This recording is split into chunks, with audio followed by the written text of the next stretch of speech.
Good morning to all of you. Today we will start Ashtang Hridayam Sutra Sthanam.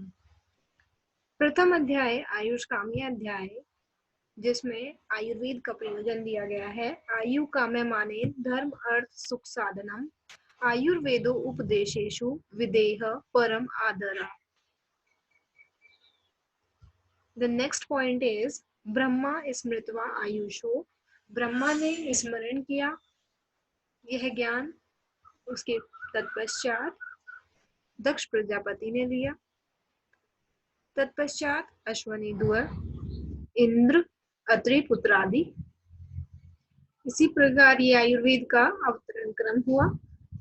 क्रियते अष्टांग हृदयम न अति संक्षेप विस्तरम। अष्टांग आयुर्वेद का वर्णन इसी अध्याय में मिलता है।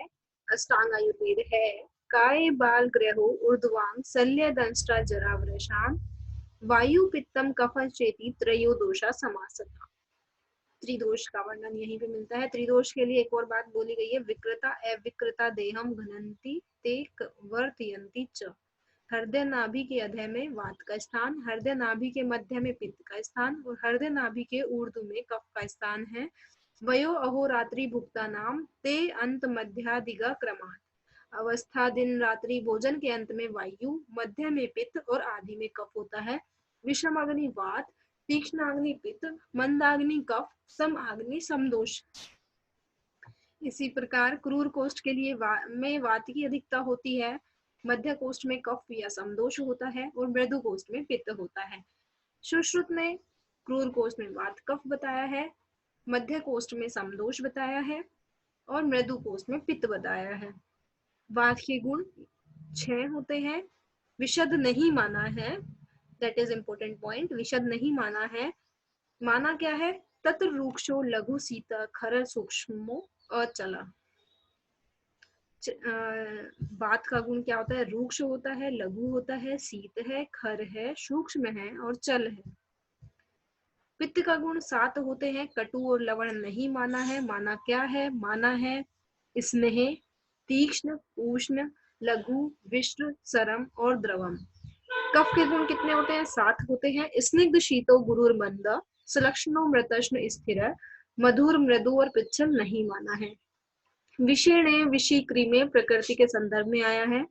सम धातु समस्ताशु श्रेष्ठा होता है। निंद्या द्विदोषजा, दोषज प्रकृति के लिए बोला है कि सम धातु समस्ताशु श्रेष्ठा निंद्या द्विदोषजा। सम धातु सब सारी धातुओं में श्रेष्ठ होती है और द्विदोषज प्रकृति तो थोड़ी निंदित होती है। प्रकृति 7 होती है। संसर्ग सन्निपात तद द्वित्री 6 कोपतः। संसर्ग 2 दोषों का मिलना, सन्निपात 3 दोषों का मिलना।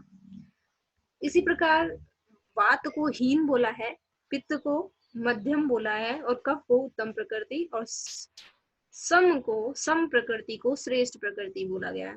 वृद्धि समाने सर्वेशाम विपरीतेर विप्रेय। समान कारणों से वृद्धि होती है, विपरीत कारणों से ह्रास होता है। यथा पूर्वम बलावह षड्रस के लिए आया है। समनम कोपनम स्वस्थ हितम द्रव्यम इति त्रिधा। द्रव्य के लिए द्रव्य के प्रकार आए हैं, 3 होते हैं प्रभाव से, समन, कोपन और स्वस्थ हित। द्रव्यम इति त्रिधा। रोग के प्रकार 2 होते हैं, निर्दोरागंतुष, रोगस्तु दोष वैषम्यम, दोष साम्यम रोगता। दर्शन स्पर्शन प्रश्न है परीक्षेत च रोगिणम। जंगल देश वात प्रधान होता है, वात पित्त चरक ने बोला है। अनुपदेश कफ प्रधान होता है, वात कफ चरक ने बोला है। साधारण देश समदोष होता है। काल 2 होते हैं, क्षणदि व व्याधि अवस्था। भेषज योग कृत काल के लिए आया है। औषधि 2 होती हैं, शोधन और समन। शरीरज नाम दोषाणाम क्रमेण परम औषधम बस्ति विरेको वमनम तथा तेलम घृतम मधु। दी धैर्य आत्मादि विज्ञानम मनोदोष औषधम परम। मानस रोग की चिकित्सा है। विषद द्रव्याणुपस्ताता रोगी पाद चतुष्टयम चिकित्सितस्य निर्दिष्टम प्रत्येक तच चतुर्गुणम। वैद्य के 4 गुण, दक्ष, तीर्थार्थ शास्त्रार्थ, दष्टकर्मा, शुचि। औषध के भी 4 गुण, बहुकल्प बहुगुण संपन्न योग्यम। परिचारक के 4 गुण, अनुरक्त, शुचि, दक्ष और बुद्धिमान। रोगी के 4 गुण, आढ़्य, विषग्वश्यो, ज्ञापक और सत्ववान। इसी क्रम में सुख साध्य। सुख साध्य क्या होता है? सब औषध क्षम जित आत्मन अतुल्य दुष्य देश ऋतु प्रकृति ग्रहेशु अनुगुणेशु। कृतशाब्दे क्या होता है? शस्त्र आदि साधन, संकरे ततो गदः, याप्य के लिए शेषत्व आयुषु, पथ्याम अविप्रिय, अनुक्रम के लिए औत्सुक्यम अहोरात अर्ति, दृष्ट अरिष्टो अक्षनासनः। अष्टांग हृदय के 6 स्थान, सूत्र में 30 अध्याय हैं, निदान में 16, कल्प में 6, शारीर में भी 6, चिकित्सा में 22, उत्तर स्थान में 40 अध्याय दिए हैं।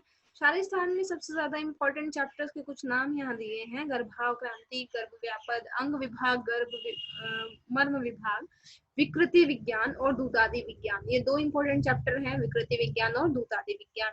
निदान स्थान प्रथम अध्याय है, सर्वरोग निदान बोला है। अंतिम अध्याय वातशोणित के लिए बोला है। चिकित्सा स्थान विषिद्वय बोला है। यहाँ पे चिकित्सा स्थान में विषिद्वय किसको बोला है पूछ लेते हैं तो अतिसार और गृहिणी को। इस प्रकार प्रथम अध्याय के कुछ इंपॉर्टेंट पॉइंट है। अब हम सेकंड चैप्टर यानी दिनचर्या के कुछ इंपॉर्टेंट पॉइंट डिस्कस करेंगे। ब्राह्मे मुहूर्त उत्तिष्ठते स्वस्थो रक्षार्थम आयुषः। अष्टांग हृदय 2, सूर्योदय से 14 कला पूर्व का समय ब्रह्म मुहूर्त होता है। ब्राह्मे मुहूर्त उत्तिष्ठेत जीर्ण अजीर्ण निरूपयन अष्टांग संग्रह। शरीर चिंता निर्वर्त्य कृत शोच विधिस्तः। दंत पवन का यहाँ उल्लेख आया है। 12 अंगुल बोला गया है। कदिनी सम स्थूल्य है, कटु तिक्त कसाय और रस युक्त होता है।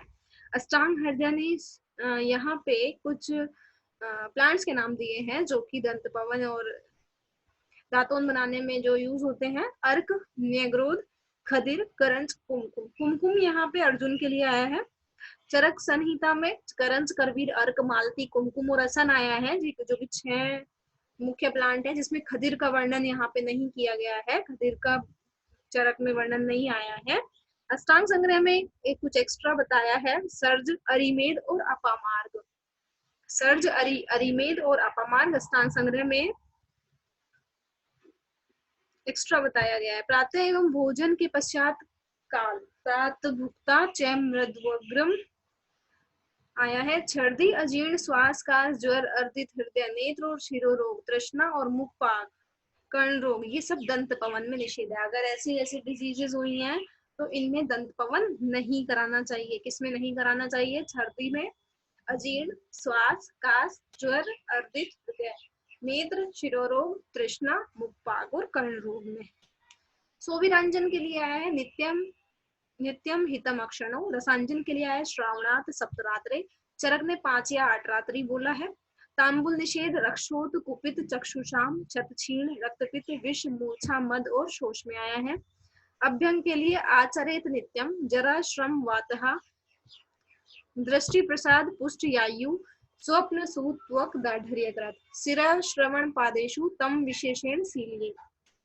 वर्ज्यो अभ्यंग कफ ग्रस्त कृत संशुद्धि अजीर्ण में अभ्यंग वर्जित होता है।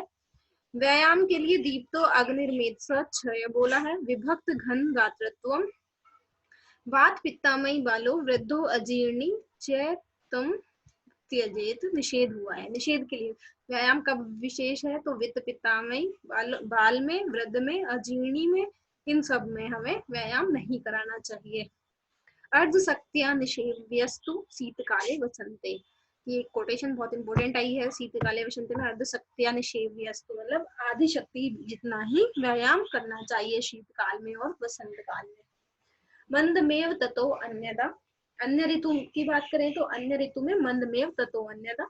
ग्रीष्म, वर्षा और शरद यहाँ पे आया है। इसके लिए ग्रीष्म, शरद और वर्षा में मंदमेव ततो अन्यदा।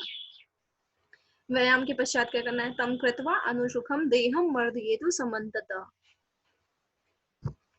उद्वर्तन की बात करें, कफ हरम मेधस प्रविलायनम स्थिरीकरणम अंगानाम त्वक प्रसाद करम परम। उद्वर्तन के लिए आया कफ हरम मेधस प्रविलायनम स्थिरीकरणम अंगानाम त्वक प्रसाद करम परम। स्नान की बात करें तो दीपनम, वृश्यम, आयुष्यम, स्नान, ऊर्जा, बल प्रदम, कंडु, मल, श्रम, स्वेद, तंद्रा, त्रदाह, अधः कायस्य परिषेको बलावः। उष्ण जल से स्नान के लिए बोला है कि अधः कायस्य परिषेको बलावः, बलकारी होता है। उष्ण जल से स्नान के लिए उत्तम अंगस्य बल हृतकेश चक्षुषाम आया है। इसके बाद हम और इम्पोर्टेंट पॉइंट की बात करें तो दशविध पाठ में 10 आए हैं। कायिक, वाचिक और मानसिक। कायिक में 3, वाचिक में 4 और मानसिक में 3। कायिक में 3 क्या है? हिंसा हो गया, अस्तेय हो गया और अन्यथा काम हो गया। वाचिक में पैशून्य, परुष, अमृत और समभिन्न लाभ। मानस में व्यापद, अभिद्या, दृग विपर्य होता है। अवृत्ति व्याधि शोक वर्तते सत्तितः। आत्मवत् सततम पश्येद कीट पिपीलिकाम। उपकार प्रधानम स्यात् अपकार प्रे अप्यरो। उसके बाद अविसंवादी वर्ड आया है सत्य के लिए और पेशलम वर्ड आया है मधुर भाषा के लिए। ये क्वेश्चन आता है पेशलम वर्ड का क्या मीनिंग है, तो ये मधुर भाषा के लिए आया है। काले हितम मितम ब्रूयाद विंश्यादि पेशलम।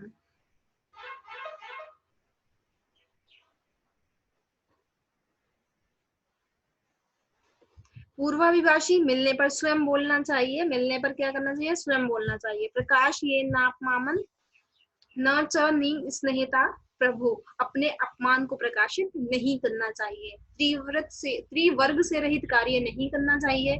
इंद्रिय निग्रह करे, संभाव से करना चाहिए और यथोचित व्यवहार करना चाहिए। सभी धर्म में मध्यम मार्ग अपनाना चाहिए। तो यहीं पे इनकी कोटेशंस आएंगे कि मिलने पर स्वयं बोलना चाहिए, पूर्वाभिभाषी होना चाहिए, अपने अपमान को प्रकाशित नहीं करना चाहिए। प्रकाश ये न अपमानम न च नि स्नेहिताम प्रमुख। त्रिवर्ग से रहित कार्य नहीं करना चाहिए। त्रिवर्ग शून्यम नाम न आरंभम भजेत च अविरोधिया। इंद्रिय निग्रह करे संभाव से, तो न पीड़ियेत इंद्रियाणि न चैतन्यति लालियेत। यथोचित व्यवहार करे, जन्याश्यम आलक्ष्यम यो यथा परितुन्यति। सभी धर्म में मध्य मार्ग अपनाना चाहिए। अनुयायात प्रतिपदम सर्वधर्मेषु मध्यमाम। सदव्रत का वर्णन इसी चैप्टर में आया है। 7 पत्र पद त्राणो विच्चरेत युगम आत्रुदत। छत्र और जूता धारण करने के लिए ये कोटेशन आई है। फिर आया है निशि च अत्यधिक कार्य दंडी मोली सहायवान। न संवृत मुखम कुर्यात छुति हास्य विजृंभणम। सर्वते छेत न आदित्यम न भारम शीर्षा वहेत। मध्य विक्रय संधान दान आदानी नाचरेत। विश्रम्भ स्वातंत्र्ये श्रीशु चैत्यजेत। सायकाल में क्या क्या निषेध है? 5 चीजें यहाँ पे बताई गई हैं। भोजन, स्त्री संग, निद्रा, अध्ययन और चिंतन। ये 5 चीजें ऐसी हैं जो सायकाल में निषेध करना चाहिए। शाम में भोजन नहीं करना है, स्त्री संग नहीं करना है, निद्रा नहीं लेनी है, अध्ययन नहीं करना है और कोई चिंतन नहीं करना है। ऋतुचर्या अध्याय, 3रा अध्याय ऋतुचर्या अध्याय यहाँ पे बताया गया है, जिसका डिस्कस हम नेक्स्ट लेक्चर में करेंगे।